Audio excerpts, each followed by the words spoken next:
Hello, everybody. Welcome back to the SOMM TV podcast. My name is Jason Wise. Glad to have you listening. On today's episode, I am bringing in a couple people that I've worked with for the last almost 2 decades on all of the wine content that we have made, films, shows, everything. And along traveling, we have traveled to most wine regions in the world. And we compiled a list of our top 6 most extreme vineyards in the world. There's a lot of reasons it would be extreme. Maybe it's just planted in an insane place. Maybe it's in a climate or a place you wouldn't expect. This is one I've been waiting to do for a long time. Before we get to that, I do want to say, as I always do, you should be a subscriber to SOMM TV, sommtv.com. Hundreds and hundreds of hours. There are hundreds of shows that take you all around the world to these regions we're about to talk about. And if you are a SOMM TV subscriber, you can watch this episode right now and see the places that we're talking about. All of them are pretty bonkers as far as a winemaking climate and a place that you'd want to farm. So without further ado, let me introduce our head of audio, podcast producer, and sound guy, John Adams. How are you, John? Hey, everybody. Doing pretty good. Good. And let me, our head of production, Jackson Myers, who some would say is my work wife. I've worked with this guy for years and years, and we've seen more sunsets in more countries together than I have with anyone else. Jackson, how's that? That's a fact. Hi, it's a good intro. It's true. All true facts. So the three of us have stood in a lot of what I would call epic spots. And in some cases, places we've scratched our heads and go, A, why are there vines here? And B, why the hell would anybody want to farm vines here? And in some cases, it's not like this is really expensive wine. So it's really, you got to really want to do it. And it took us a while to narrow down what we're calling our top 6. I know all of you who are going to hit me up on Twitter and everywhere else. I know there are a lot of extreme vineyards. And before we get to the list, I do want to say, I want to hear from you because these are my favorite places to visit, film, and make content about because they are just so fun. Before we do the list, Jackson, what do you think makes an extreme vineyard? What was our criteria for this? Yeah, I think we talked about a few different angles on that, but the most important thing is just a crazy place to decide to grow vines, whether it's, the elevation or the steepness of the hill or just the most remoteness of the place. I think it was mostly that. Like, why the hell would you decide to grow vines and make wine on this land? Yeah. Well, John, why don't we go with our number 6? Why don't you tell us what our number 6, we're going to count up to the number 1. Let's start with number 6 because it's the closest to us. We're based in California. So why don't you go with number 6, John? Number 6, we're going to go with Jackass Hill at Martinelli Vineyards. This place is in Sonoma County. We filmed there for a Behind the Glass episode, I believe. Is that Verticals. right? Verticals. Sorry, Verticals Martinelli. And this vineyard is crazy. It is on a 65-degree slope, and it is terraced bush vines that were planted in the 1880s. It's farmed by Lee Martinelli Sr., who I believe is a third-generation farmer. His grandpa, Giuseppe, planted it in the 1880s. No irrigation, trellising, just straight-up bush vines on the side of a hill. He has to farm this thing with a crawler. They've had all kinds of accidents through the years. It's a crazy place. Yeah, I've read the leading cause of death in Martinelli is farming this vineyard. It is, Yeah. it literally, like, when we did the verticals, we should say that the Martinelli family, they go back. I mean, they have prohibition stories. They go back real far, and they go back to like California's Wild West kind of mentality where you sort of do things and ask for forgiveness later.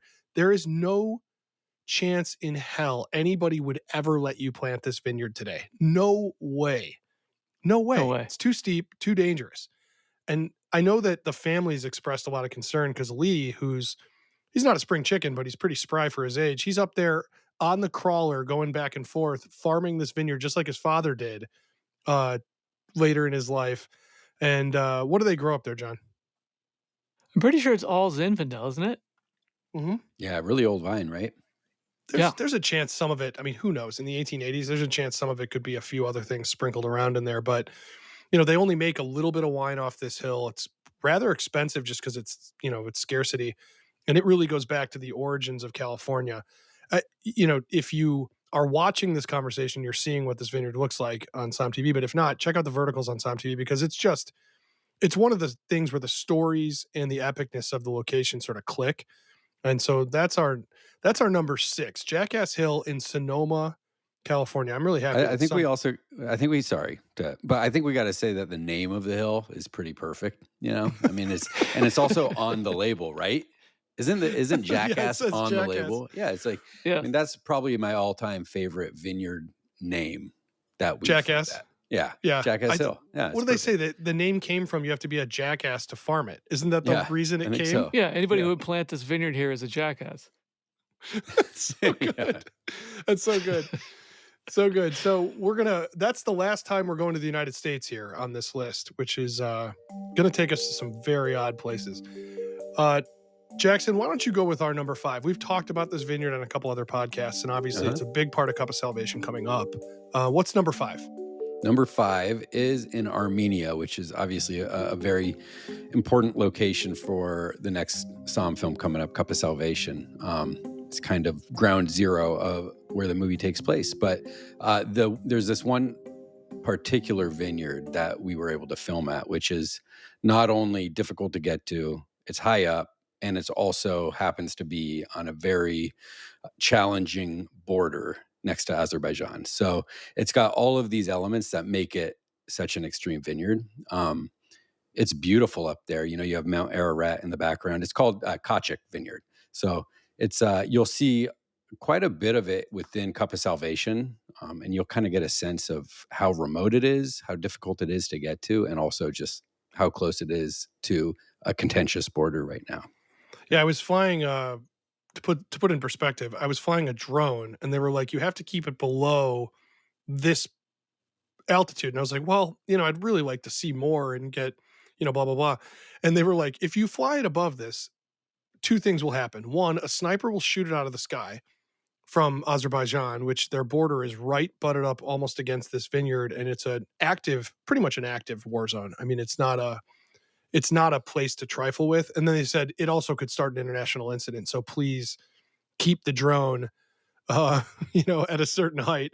That's not an experience. Mostly I hear like, well, do you have a permit for this drone? It's like that kind of thing when you're flying something like that. And really they're just like, there's a chance a bullet's going to hit your drone. So just keep it safe. That's right.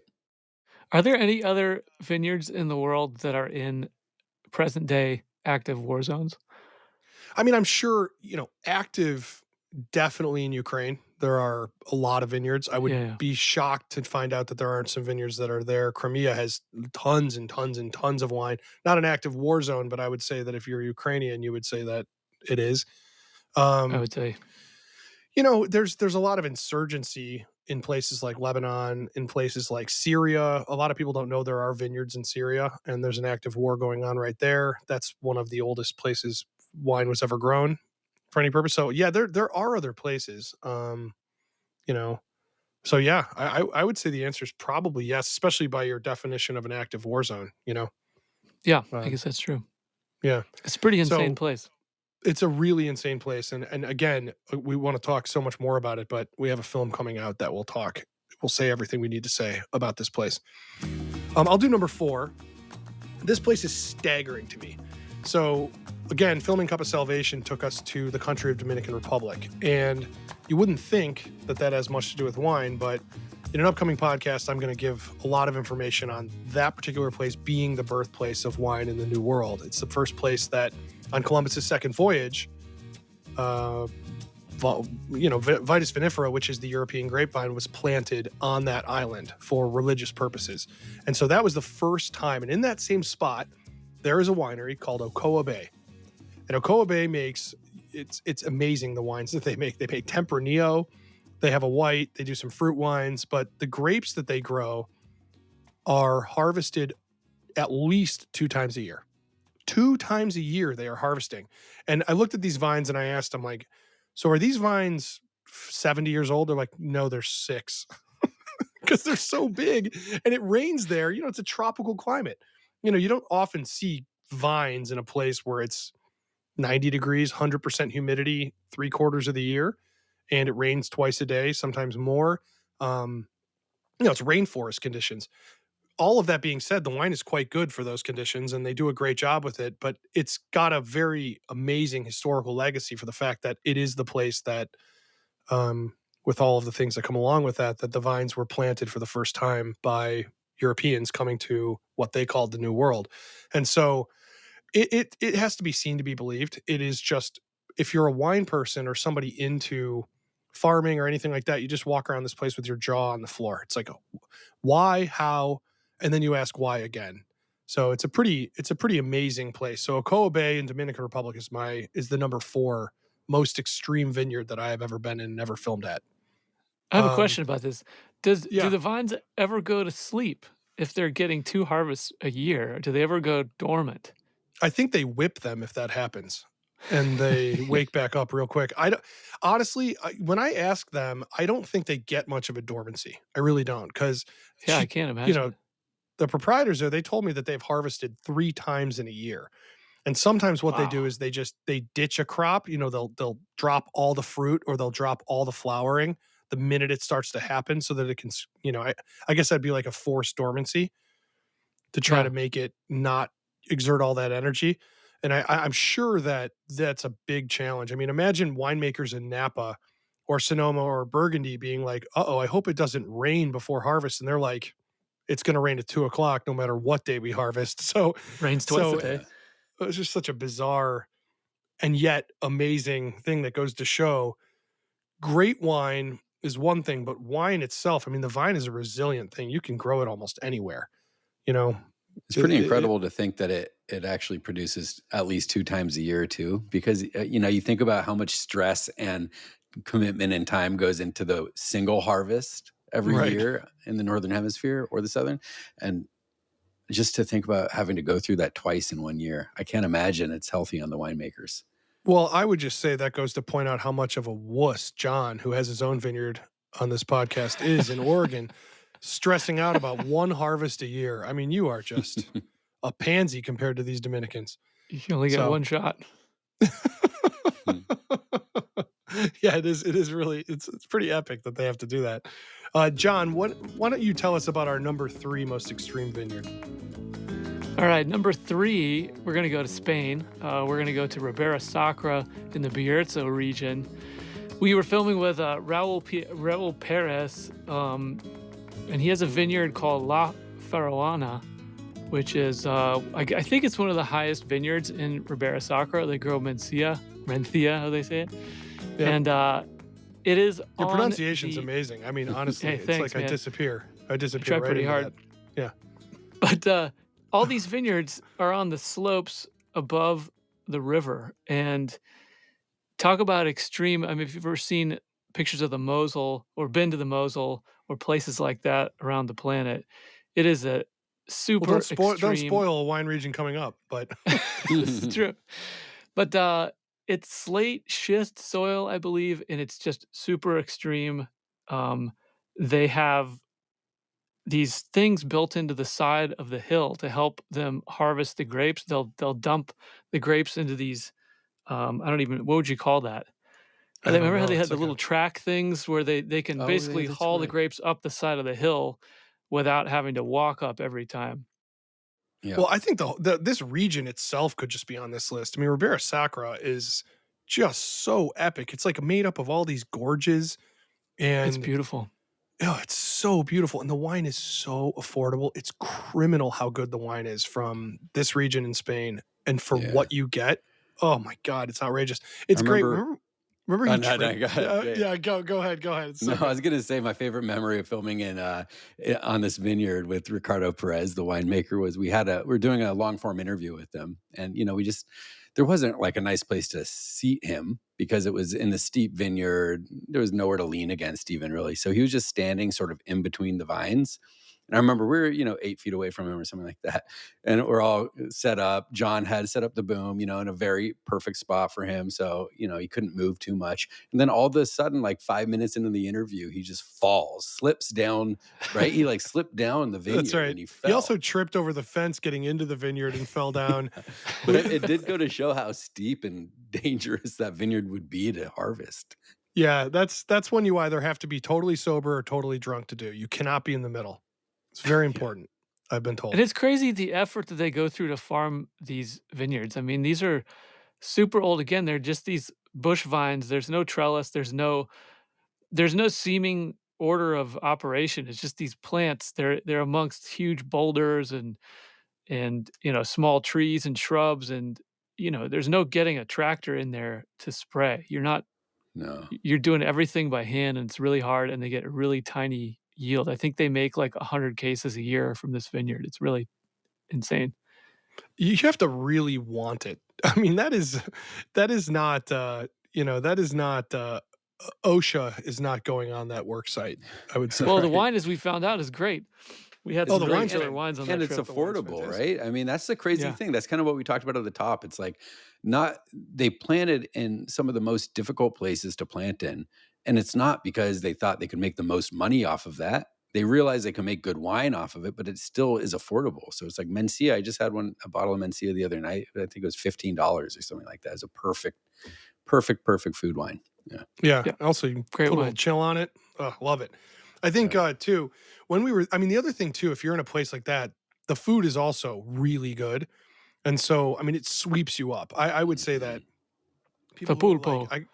the pulpo, yeah, And the the cecina. octopus. Remember the cecina, that cured beef? Oh, Yeah, it's like so it's good. like beef done almost like not prosciutto, but like done in a similar-ish Similarly, kind of yeah. cure.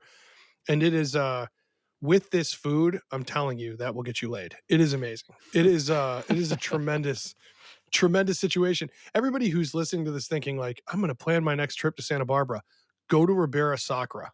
I know it's not as close, but it's definitely a region that you should go and just see to believe. And everyone's so nice and they're so happy that you come to visit. And the wines are outrageous. They are pound for pound will kill anything near us in the States. It's really tremendous. Yeah. Yeah, we could have put that whole region on the list. Speaking of a whole region, we kind of had to with number 2. It's really tough to pick an individual producer, and we're going to Germany. So let's talk about the Mosel. So the Mosel Valley, the river valley, it's all carved out by the Mosel River, and it is one of the most it's one of those places you got to put your damn phone down because all you're going to want to do is take pictures and do all of that. But the truth is, it's just every angle you look is a painting. It's beautiful, but it's so extreme. And this river has carved out these cliffs. And some of the best Riesling in the world comes from this place. It can range. I mean, there are bottles that are many, many, many hundreds of dollars a bottle. And then there's some that are, you're like, this is 15 euros a bottle. I cannot even believe it. And it ages forever. And it's just stupendous. I mean, Jackson, do you remember trying to do a similar situation to Bierzo, trying to Mhm. film people in the vineyards, and during the interviews, they're sliding down this shale, right? Yeah. And like, Yeah. and Yeah, it's I like think didn't we film with next stop Fritz the river. Hogg? Was that what it Yeah. was? A Fritz Hogg winery. I remember that specifically. That was for the first SOMM film. And and I think that was our first time in that region actually. And we were both just stunned that they could make grapes on such steep slopes. It's also basically sheer cliffs. It's crazy. And they'll say, well, the Romans have been doing it, so that's why we do it. And it's kind of like, yeah, but at some point, you guys are German, you guys have this stuff dialed in. Maybe no, maybe don't do that anymore. Innovation. But yeah, but they still do it the old way. They still Yeah. they do have some of those things, like you mentioned, the tracks that bring the grapes up to the top. I mean, you have to actually see. I almost think it's a point of like an FU situation where they're like, no, we're going to put that vine right there. And if you look at some places, it's like you'd have to have a grappling hook to even harvest this stuff. It's so dangerous and so crazy. They tie ropes to themselves to go down the hill. There are a couple places in other places in Germany that are like this, but the Mosel exemplifies everything about extreme wine harvesting. And I know some Yeah. people have gone to work harvest there and they come back and they look 10 years older. It's like being president of the United States. You have to like really, really, really want to do this. And I think the families, they go back many, many generations. It's just built into their nature to farm what I would say is one of the most inhospitable places to farm that I've ever seen. Yeah. And it's there's almost entirely Riesling in there, right? It's almost 100% Riesling. I don't remember seeing any other grapes there. No, I'm unaware of any Pinot in that. I'm sure there are some things maybe down in the flat area, or some experimental things, but oh yeah, why would you plant anything else? It's basically, I mean, that's that's Graceland for Elvis as far as Riesling goes, as far as I'm Yeah. concerned. So I would say if you have a chance to see the Mosel, if you're watching this, you're seeing the images of what it looks like. But I will tell you, there is no way to photograph what this looks like. It's impossible. You have to stand on the side of this and you have to come face to face with death and think you're going to fall down into either the road or the river 400 feet below you to understand what I'm talking about here. It is absolutely wonderful, great stuff. Are we at our number one? We are. I think we're there. Before we get there, though, can I ask John? John, Yes. have you thought about planting some Riesling, like finding a really steep cliff near your property and planting just like a little small parcel I of would Riesling love to to see if plant you could do it? Riesling. I think Riesling, sadly, is really hard to sell. But Yeah. we do have a great place to plant Riesling. We have a nice east-facing 800-foot elevation hillside. We could put some Riesling. It'd probably be delicious. We can bring in some slate too if you want. Yeah. Yeah. Just truck it That'd be in. That's some rich people shit to truck in a bunch of blue slate from the Mosel. Let me ask you something, John, not to call you out here, but besides Chardonnay and Pinot on your vineyard, what else are you growing? We have some Schioppettino, which is probably really easy to sell. Yeah. this is true. Yeah, Schioppettino, and then some Trousseau Noir, also very easy to sell. Yeah. Uh, I've seen the run on Trousseau Noir. That's a big Yeah. one. Absolutely, and that's it so far. And maybe some Pulsard, but we're grafting that. Oh, yeah, Pulsard. Pulsard God, also big can't seller. get enough. I bought some at Costco the other day. It was a magnum of Pulsard Yeah. I bought. I think you should get ahead of the game, rip out all the Chardonnay, plant the Riesling, call it a day. I think honestly, John would admit this on the pod, but I think John would rip out all the Chardonnay and plant Riesling if it was financially made any sense. There's a lot of great Riesling in the Willamette Valley. Yeah. A lot of great Riesling. I just I don't have believe any that. here. I believe it too. I believe that. All right. Well, our number one is the most, pardon my French, everybody, but batshit crazy vineyard I've ever stood in. I think there's a mentality of the French that's been lost a little bit over time, that they are the most insane. When it came to like exploring things and being the first in for business around the world, and this goes back to their colonies and stuff like that, they were always the craziest. They were always there first. They always tried things first. They always learned the local language first. This vineyard could only have been made by a French person with more money than we have. And it's in French Polynesia. So this vineyard is technically in Tahiti. It's on a small atoll outside of Papeete. So it's a boat ride out, and Jackson and I filmed at this particular vineyard a while ago. And let me set the scene here. It is very tropical. So Dominican Republic is a tropical place, but French Polynesia is a whole other animal. I mean, we are in an archipelago that stretches, 1,500 miles. And the entire swath of this looks like the movie Castaway. It's not a place where you would expect to find vines in any way, shape, or form, let alone, there's not like forests. It's all palm trees and very, Dos Equis commercial looking. And so when they tell you there's this vineyard and this guy was determined to plant it on an atoll, atolls are made of coral. So you've got 2 feet of coral, and guess what's below the coral? Ocean. So when people are like, I always love when they're like, you get this salty freshness from this Albarino. And it's like, no, listen, these vines are drinking salt water. They literally taste like salt. There's like no ifs, ands, or buts. They make a white and a red, and they played for quite a long time on what grapes are better for that. And they're grapes that you haven't heard of. They're, it's like a Melon de Bourgogne is their white. There's a Muscat, right? I think there's like a Muscat. Yep, that's right. Or something. Muscat And to Hamburg. Yeah, exactly. They have a similar problem in that they have to harvest twice a year. But here's the greatest thing that I loved about this, because in a lot of places you're like, oh man, the gophers, they're a real big problem. They eat the shoots of my vines, or they eat the roots, or they do whatever. Or, maybe you have some deer coming in. In this place, they have coconut crabs and robber crabs.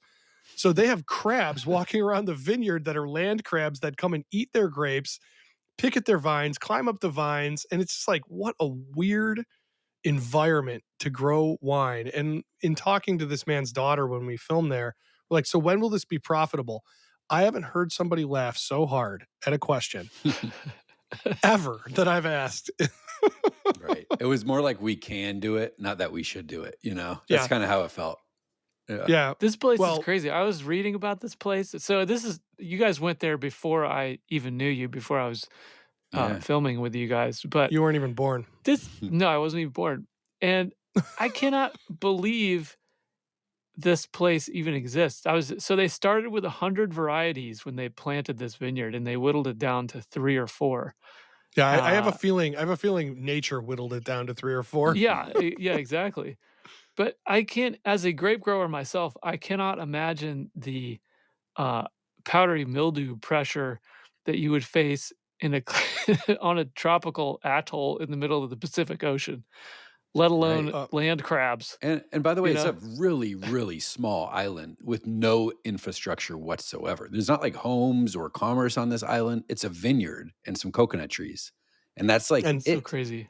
and Yeah. tons of rain and storms, and I mean, Yeah. I Can haven't you heard of imagine just getting pirates, the but maybe. yeah, there were, I'm sure, at some point. Can Yeah. you imagine just getting like winemaking equipment into this place? I mean, it was we were on a really Oh, God. small boat to get there.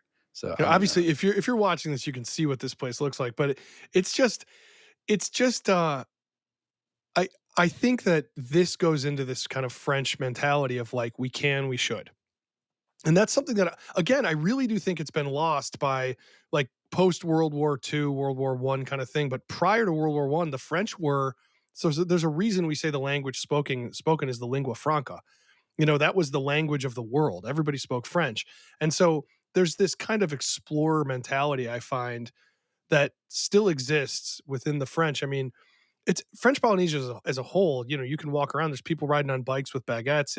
It doesn't it's so out of place and yet so in place.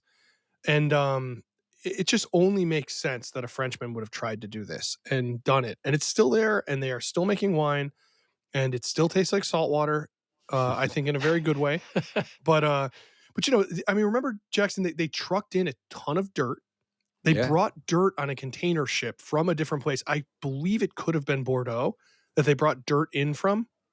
I mean, this is the kind of Now stuff the that idea of bringing the slate into John's vineyard doesn't sound so bad. no, It's no. true. If John would, Much easier. finally open up his wallet and do something with all that money he has, it'd be nice. I mean, I think, but I think this guy, the founder, I believe, got his money in some form of industrial stuff. So, what better way to spend your money than converting an atoll into a vineyard? That's just pretty crazy. cool. That's my There's number no one. fresh I mean, water even. There's no no, fresh water. They nope. have to collect no. water in a holding pond for Yeah. the vines From the rain. because From there's the rain. there's no topsoil really to hold any fresh water. It's insane. Well, when they Crazy. said they brought in all this topsoil, they were like a tropical storm came through and we came back and there was Oh no my soil. It was just all gone. And so you think about like Oh. the effort of going like, you know, let's go to the Medoc and bring a bunch of soil, which the Medoc itself was a swamp. So all that soil is pretty much, you know, you're bringing all that stuff in and then it just washes away, which probably took months of prep, tons of Oh money, my God, a so whole bunch of expensive. people. Yeah. And it Ugh. goes to show that winemaking is probably not something you should do unless you have a bunch of disposable income. All right, let's talk about a couple extreme places. If you guys have any in mind where you would plant a vineyard and stick with it, you know, I'll give you some money to do it. I won't personally, but for this thought exercise, you have some money. Where would you plant a vineyard and try to make truly good wine in a place that'd be unexpected? Jackson, you got anything? I mean, I've never been to Iceland, so I'd like to see the Northern Lights, you know, maybe plant some vines there, make sure, you know, Iceland. do some, get a bunch of heat lamps around the vineyard, I guess, for the wintertime. Yeah. I go Yeah. Southern Iceland. Southern Iceland, geothermal situation. I like that. That's good. John, what do you got? You got any place that you'd like drop it all, plant a vineyard? You're gonna make this happen. I don't know. You know, I'm gonna go Nordic. I'm gonna go north. Also, I think I've always been like fascinated with the geography of Norway, and I know there are a couple vineyards in Norway, but not many. I would probably do that. What Norway. would you grow? What would you grow? What's your Riesling. grape? Good choice. I like it. So I have this whole plan. I've been digging through my criminal records and anything that I've done wrong in the past, and it looks like I'm pretty clean, and I can expunge a few things that have haunted me from Nicaragua. And so if I can get all that stuff off, I'm gonna start working towards being the president of the United States. And I'm announcing it now. I have probably a 15-year window, 20-year window of when that's going to realize, and I'm going to plant the entire White House lawn. I'm going to plant with vines. Holy shit! So that's This what I'm is going to do. big. That's a Yeah, good this is move. big. And what This- grapes are you gonna grow? For me, I mean, I was thinking Pulsard because it's so hot right now, but instead, Totally. you need something. I Get hope that Shakira's Virginia listening to Cab this. Franc. I'm thinking of Cab Franc. If you go to Virginia, what do you see? You see Viognier, you see Cab Franc, Cab you Franc. see some Sauv Blanc. Merlot. Yep. But I'm gonna go Pink Catawba. We're gonna bring Pink Catawba back to Oh. its original glory, and that's gonna be my answer. Is that too inside a joke right I was there? hoping for a pink Catawba experience. Yeah, You're I gonna feel get like one at the White House. the Catawba grape has not. I go straight. I mean, it's the White House. We got to do American varietals. We're gonna do Catawba and Norton, and I'm gonna turn these in. I'm gonna Oh. bring Raj Parr and Sashi Morman in, and we're gonna turn this into the hippest wine ever. And it's going to be grown on the White House lawn. And of course, when I get thrown out of office 4 years later for terrible foreign policy, they're going to rip all my vines out. So it needs to be a fast growing, high yield situation. Some So, whole yeah. cluster pink Catawba. Some whole Good. cluster Pink Catawba. Absolutely. I'm glad we Probably got delicious. here. 'Cause I did this whole podcast just to say I was going to do Pink Catawba on the White House lawn. That would be extreme. Yeah. Are there any things we left out? I know we left out a vineyard in Alto Adige, which we talked about at a monastery. To all of you still with us on this pod, anything else we left out? I mean, we've literally filmed in hundreds of wine regions. Yeah, we probably But have. we I think that's we've a not pretty been good to the list, Canary though. Islands yet. That's true. We've not been to the Canary Islands, which is big one. Jackson nixed my idea of Santorini, which I think is a really good place. It but is too touristy, I said. It's just a little too touristy to be extreme. that's true. I know many of you listening are thinking, why didn't you put Pre-Rot on the list? We thought about it. We want to hear from all of you. What is your extreme vineyard you've been in where you just were like, how the hell and why the hell? And all of the questions that come along with that. So hit us up on social media, wherever. Make sure you subscribe to SOMM TV, and then you can watch this episode. You can see our beautiful faces and see all the wines that we're talking about here. I want to thank everybody for listening. And John and Jackson, thank you. John, thank you for producing this podcast. And go to sommtv.com and subscribe, everybody. And please be safe while you're farming these insane vineyards.